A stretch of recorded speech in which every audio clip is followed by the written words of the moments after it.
Good afternoon, everyone. I hope I'm audible to everyone here. My name is Ayan Ahmed Khan, and I'm speaking on behalf of Society Kutuhalaśālā. What began as a very small effort of trying to create an academic space in the department is slowly growing into something that we all envisioned once. Okay, so initially I still remember when we were screening a lecture by Ramla Thabar here, and it was just 4 or 5 of us sitting in the same room. And now that I'm seeing that we have grown in number and our idea is also spreading in the department, so it feels good. Basically, first, obviously, I would like to welcome all of you and our speaker for the day, Mohammad Asif, who's pursuing his PhD in the Department of History and Culture. Uh, Other than that, I would like to talk about our society, Kutuhalaśālā. The idea of the name came from a lecture of Ramila Thabar. In a funny manner, she was talking to some students of undergraduation and talking about how it is very necessary for places like Kutuhalaśālās to exist in 21st century Indian universities so that ideas are not just formulated but they are debated and they are cultivated and they are shared amongst each other. So it is very important for such places to exist in institutions of knowledge creation like this department itself. So ahead, what we are going to today and what informal sessions are, that would be explained by our speaker Injila, who is also a very worthy member of our society. But right now, I just want to welcome you all, and I hope that you are going to enjoy and learn a lot from today's session. So yeah, thank you so much.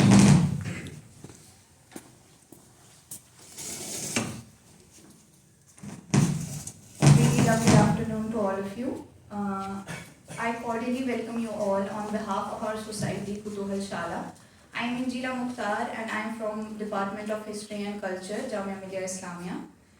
So, before I begin to introduce our speaker for the day, I would like to give you a little context about our society and the informal sessions that we hold under its peril.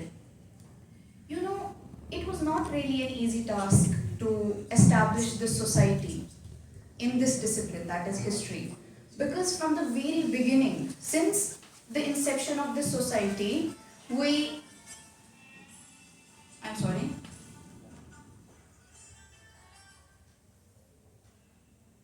Since the inception of our society, we recognized that there are multiple ideas about historiographies. There is a diversity of ideas within our society about historiographies that shape our own society. So it was in view of this diversity that we decided to, and which encouraged us to question, to debate, and to rethink the historical method and the historiographical traditions. So, in terms of our society, what we do is that we encourage people to think about the historical method, to question it, and to think about the historiographical tradition. In the beginning of our society, the motto was that we have to question, we have to rethink the historiographical method. So, our motto was a very famous line by Descartes that dubito ergo cogito ergo sum. I doubt, I think, and therefore I am. Now, I think you might be thinking that why do we call these sessions as informal? It is because of multiple reasons. First of all is that we do not have any official setting for the session.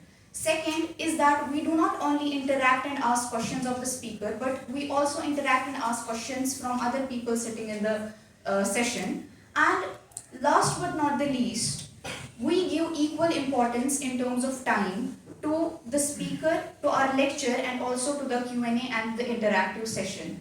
On this note, I would like to tell you about the structure of our today's lecture. So we will give 40 minutes to our speaker, and then we will have equal amount of time, that is 40 minutes for the interactive and the Q&A session. On this note, I would like to do the most important thing, that is to introduce and invite our speaker for the day.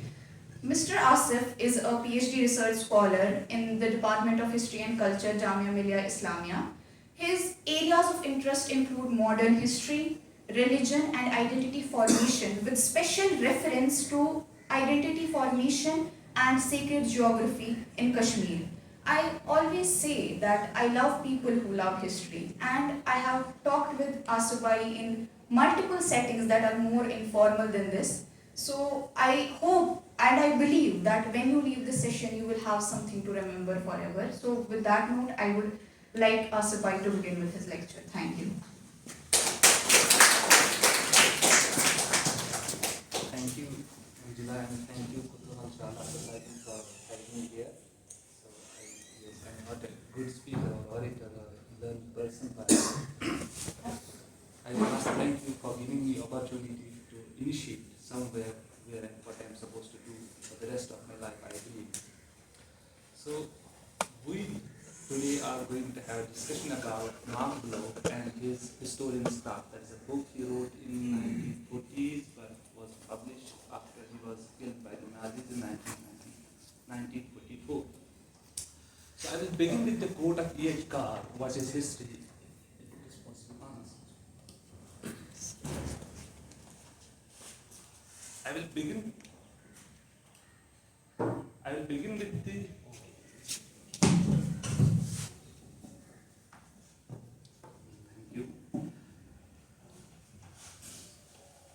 I will begin with the quote of E.H. Carr in What is History? Before you try to know history, first know the historian. And because history comes through the mind of the historian, or it is the mental or cognitive construction of historian's mind that we call history. Moving past this, I guess that R.G. Collins would have carried this forward, and the quote said that before trying to know the historian, we must know the context in which historian worked. So before we discuss historian's craft, I believe that we must try to know at least about Marc Bloch, academic diplomat, and why I say, or why historians have said that he is an academic diplomat. Maybe we'll make sense of that as the talk proceeds. And his context.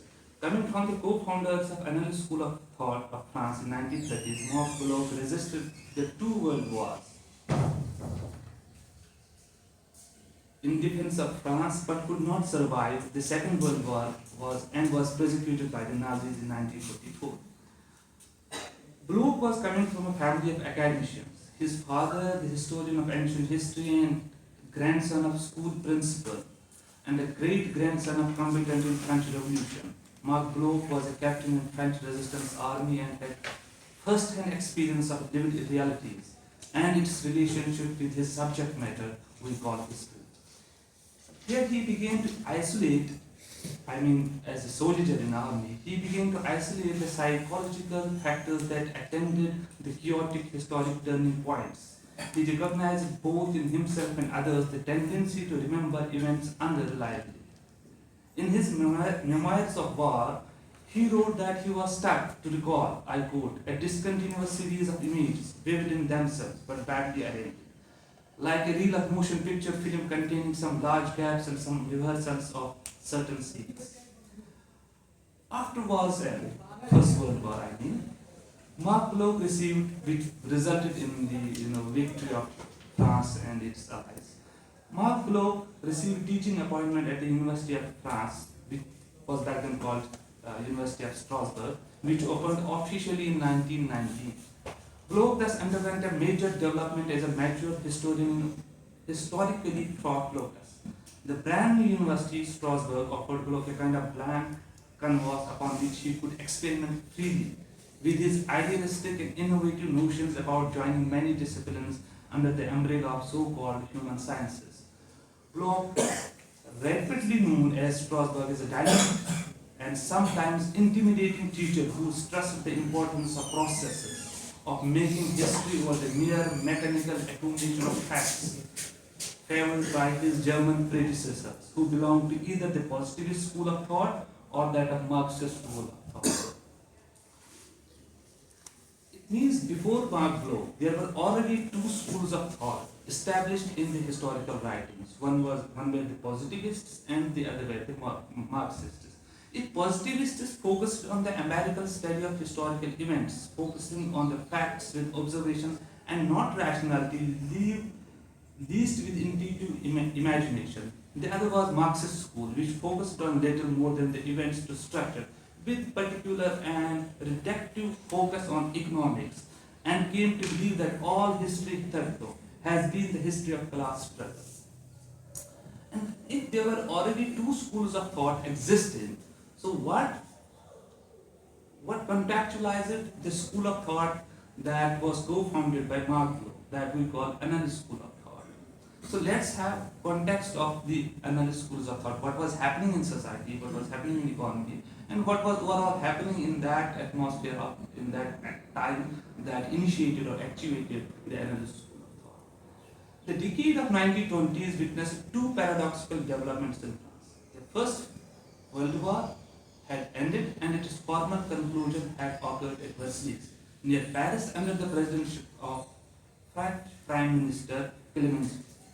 Symbolically, it was the victory of France over its traditional rival Germany, much more than the collective victory of the rest of Europe.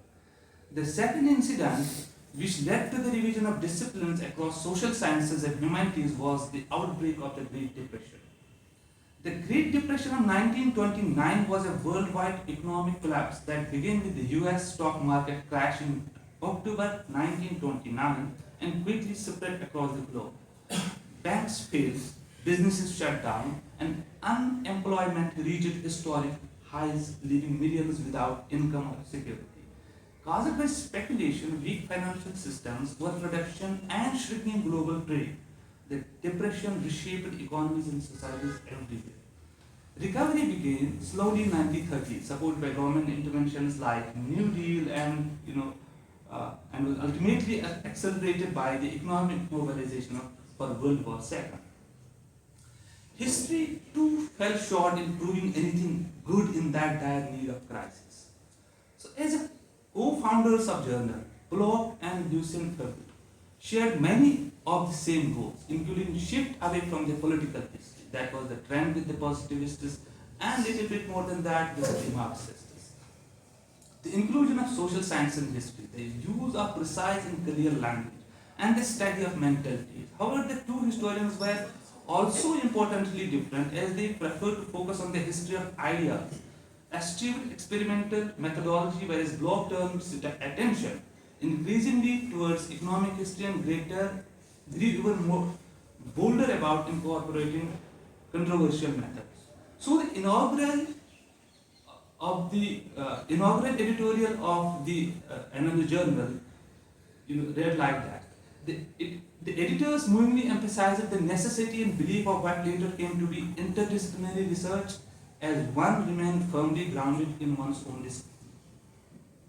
So it all meant that interdisciplinary research, the historians were now feeling compelled that what have they been doing since so far, since they are not able to make sense of what is happening around them, and despite the countries which faced Great Depression, they have been triumphant in this First World War. So things changed drastically. So rather than moving from the positivist and Marxist school of thought, they moved beyond that. They came up with the idea of time. That is, Marc Bloch's idea of time. He says that it is different from the other schools or other sciences. The idea of time in history is living concrete reality with an onward irreversible push. So idea of time maybe in other sciences may be just a unit of measurement, but in history it is not that. So they, in short, temporality they divided into three. So if the positivist school was concerned with the event, and the Marxist school was more than that, they were concerned with the class interest and also a little bit economic history, they divided it into three. They said event is just an ephemeral, it is just something that is visible to the naked eye when you look at the ocean. And what lies deep down in the ocean is unknown to us, so it is known to the geologists and those who study oceanography, right, or the subject matter. So we, in order to make understanding of it, what lies deep down there, we must know it. So they divided it temporalities into three: event, conjecture, and longevity. So in order to make sense what was happening, they said that we don't have to focus on the mere event, why did Great Depression took place? So apparently it was subject matter of finances or economics. So other sciences were not supposed to be worried about what was, but since life is interconnected, social life is interconnected, as the analyst school, they focus it from the political history to social history.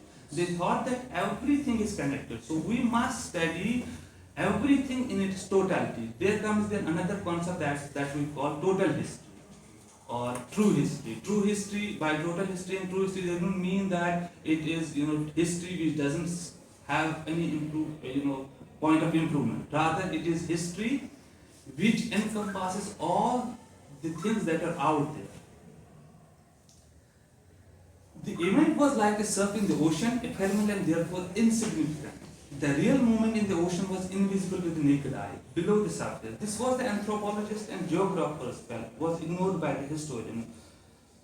So conjecture is much more than it focuses on the what more than events. It focuses on the short term, say for example, what happens in decades or what happens in a couple of years, not particular event or particular date in time. And longevity is when you trace the origin of something from the very long way. Since I have been seeing the students, they are mostly from the Kashmir here. So there are two books about Kashmir history. They propped up in 2004. The languages of belonging by Kutuhalaśālā and the Mirdu Roy, Hindu rulers and Muslim subjects. So they deal with the same material, they deal with the same theme, they deal with everything that is in that bracket from establishment of the Dogra rule or Treaty of Amritsar right after 1947. But Mirdu Roy, she doesn't focus on the longevity of the history, whereas Kutuhalaśālā focuses on that longevity of history.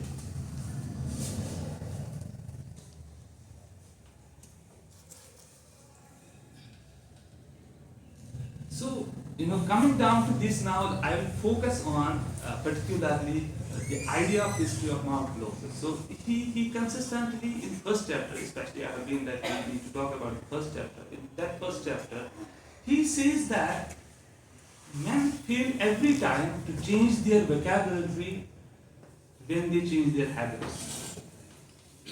So, on the other hand, he says that he is happy to retain the name of the history which has been given to it in the Hellenistic period and before Christ period. But on the other hand, he says that men fail to change. He regrets that. Why won't men change the vocabulary? So then, why we would ask, what distinguishes history from the past? What is it that we call history ultimately? So if we ask Marc Bloch, what does he mean by retaining the name that has been given to it 1,000 years ago and not now, you don't agree that it retains its essence. So he says that because the essence of history is to inquire, to make inquiry. So inquiry of what? So if you ask this question to us, inquiry of what? And what is it necessary for inquiry to happen? Is it fact that positivists have been using? Or is it some event that, or maybe more than that, that Marxists have been using? So in order the past becomes history when we have evidence-based inquiry of it. Not only evidence-based inquiry of it, but evidence-based understanding of it. Say for example, I will write second example. Any of my friend who says that he knew when the World War first happened. It happened in 1914. Right? And the other friend, he also says that he knew that when the World War first happened. He also believes the same, he gives me the same fact that the other person. But why? Who should I believe ultimately? What makes sense to me more as a student of history than as a layman?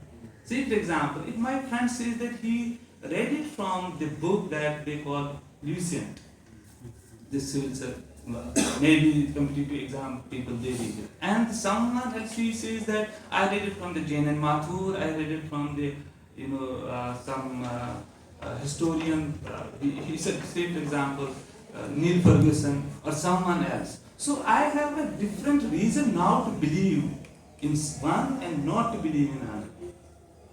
So event or fact that gives me a raw material to make sense or make source-based understanding of my past. But how should I now distinguish sources?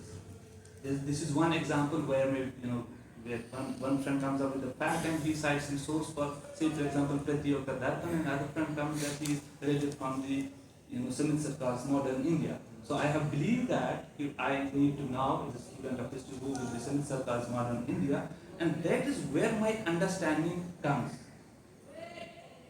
Going with any authority who has written with precise language, sources, critical examination, historical method, he will give me the understanding of that particular period. Maybe that someone, I will not use some authority on that, that will give me the maybe knowledge or maybe something, information about that. So how should historian distinguish between the sources? What are the evidences? Marc Bloch goes with the idea that there are two types of evidences. One is direct, or he calls intentional, and another is unintentional. The intentional sources are those which are left over there when we go with inquiry and we make sense. This is the evidence that I need to make sense. Say for example, if I am working on the shrine politics in Kashmir, I have evidences that this thing is happening, not with the sources are telling me. It's just because I am connecting the dots by going to the field. Say for example, when this Marc Bloch wrote Royal Touch. Royal Touch, he was going into the mentalities, moving from the eventual history to the something long term and peeping into the psychology of the people, what made things to survive that long. He wrote a Royal Touch in 1924, but that was published in 1970s into English. So in that he peeps into the psychology of the people, and what is it that 2 or 3 empires survived 2 centuries or 3 centuries, where he believes that the people believe that king had a power, healing power. He could, skin disease called scropola, I guess. So he has that power. He could, cure that disease by just having a touch on the subject, and he will get cured of it. But when the people who went there to get touched by the king, and if the person didn't get rid of the disease, so what happened? Who was to be supposed? Was the healing powers of the king to be questioned, or the disease of the person who didn't get it corrected by just getting touched by the king? So who was at fault?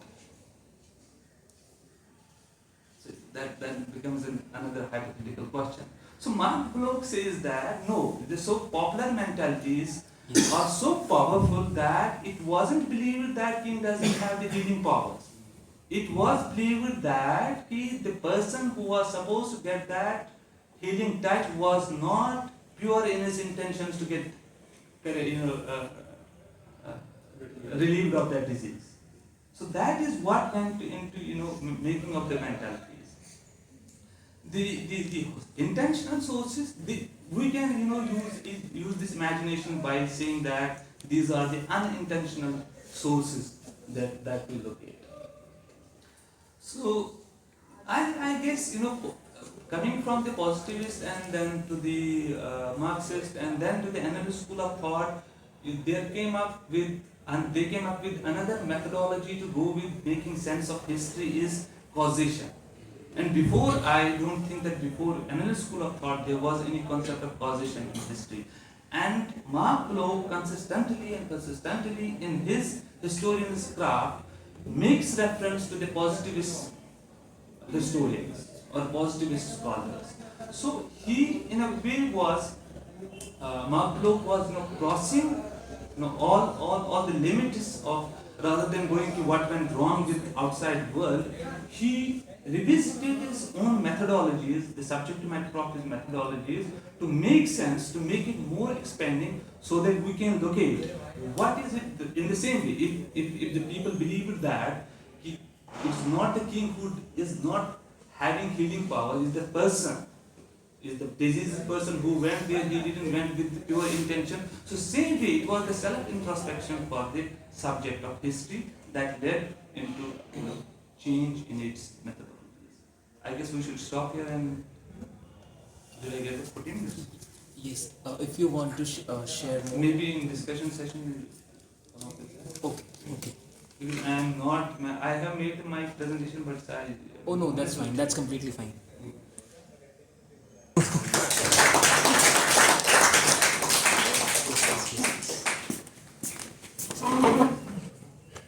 I thank Asif for his amazing insights to Marc Bloch and his historian staff.